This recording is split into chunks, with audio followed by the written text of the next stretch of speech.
Wanyambe. Selamat pagi saudara-saudari yang dikasihi Kristus. Mari kita mengawali hari baru dengan mendengarkan firman Tuhan yang diambil dari Injil Matius pasal 5 ayat 43 sampai dengan 48. Tuhan bersamamu. Inilah Injil suci menurut Matius.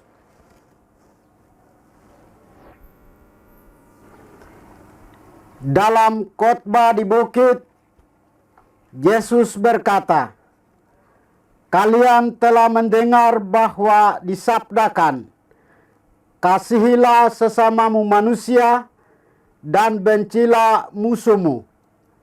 Tetapi aku berkata kepadamu, kasihilah musuh-musuhmu dan berdoalah bagi mereka yang menganiaya kalian. Karena dengan demikian kalian menjadi anak-anak Bapamu di surga.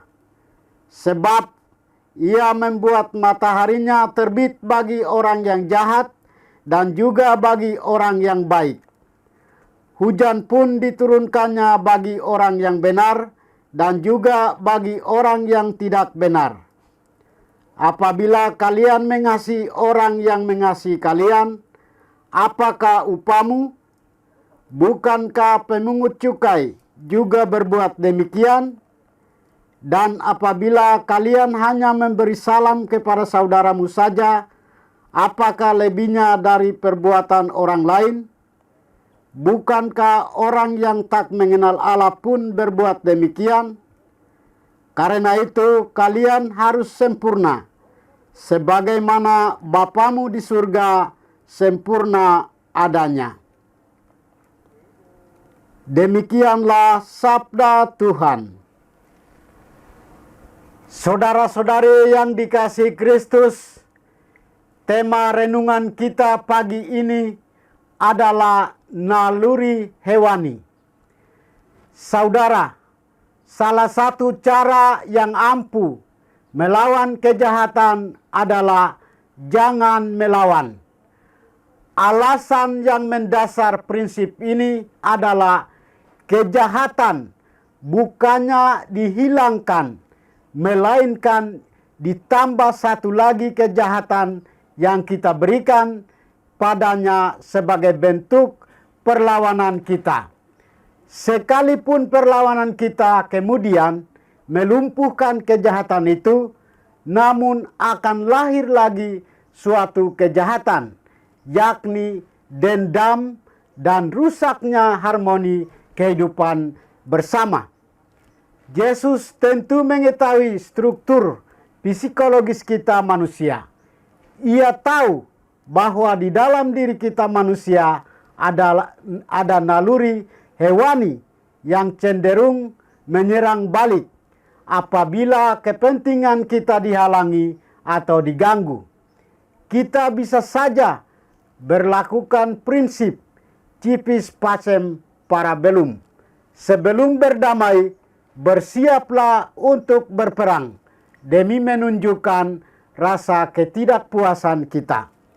Namun dengan mengajak kita untuk meneladani kesempurnaan Allah Bapa di surga, berarti Yesus pun menyadarkan kita bahwa kita tidak hanya mempunyai nilai hewani, melainkan juga mempunyai potensi ilahi yang tampak melalui adanya pikiran dan suara hati. Dengan dua kekuatan ini, kita bisa hidup sesuai dengan idealisme. Haruslah kamu sempurna, sama seperti Bapamu yang di surga adalah sempurna. Untuk mencapai idealisme ini, semata-mata tidak hanya mengandalkan dua potensi pikiran dan hati nurani, tetapi juga kita harus berdoa, mohon bantuan Tuhan. Kekuatan kita hanya mendapat kepenuhannya dalam kuasa ilahi dari atas. Saudara, Yesus meminta kita untuk tidak melawan perilaku jahat yang kita terima.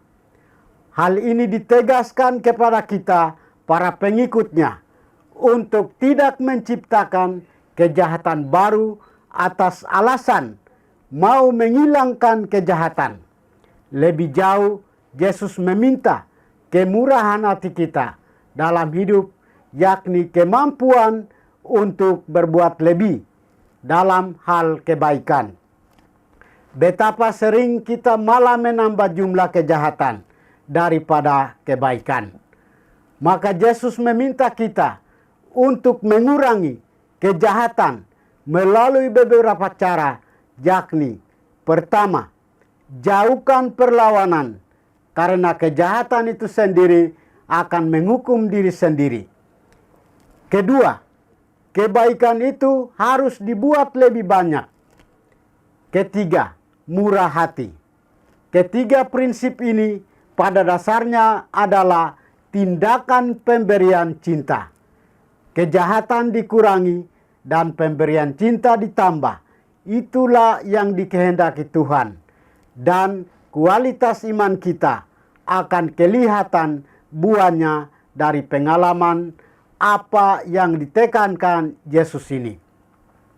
Semoga kejahatan-kejahatan di dunia ini berkurang karena semakin banyak kita yang mau memberi cinta, apapun situasinya. Amin. Marilah kita berdoa. Tuhan, pagi ini kembali kami naikkan syukur dan permohonan. Terima kasih sudah menjaga kami saat kami tidur maupun bangun. Terima kasih untuk udara sejuk dan segar pagi ini. Bukalah mata hati kami, mampukan kami memandang kemurahan dan karya-Mu, serta memuji dan memuliakan-Mu melalui pekerjaan dan pelayanan kami hari ini. Bimbinglah kami selalu untuk menyadari kesalahan kami dan bertobat, sehingga kami sungguh rendah hati, mau membuka hati dan siap menerima rahmat-Mu yang tinggal dalam hati kami. Kristus terang dunia, berkatilah keluarga kami, jadikanlah kami alat kasih-Mu, dan pantaskanlah kami menjadi hamba-hamba-Mu yang setia. Demi Kristus Tuhan dan pengantara kami. Tuhan bersamamu. Semoga kita sekalian, orang-orang yang kita kasih dan doakan, seluruh aktivitas kita hari ini dilindungi, dibimbing, dan diberkati oleh Allah yang Maha Kuasa, dalam nama Bapa dan Putra dan Roh Kudus. Amin.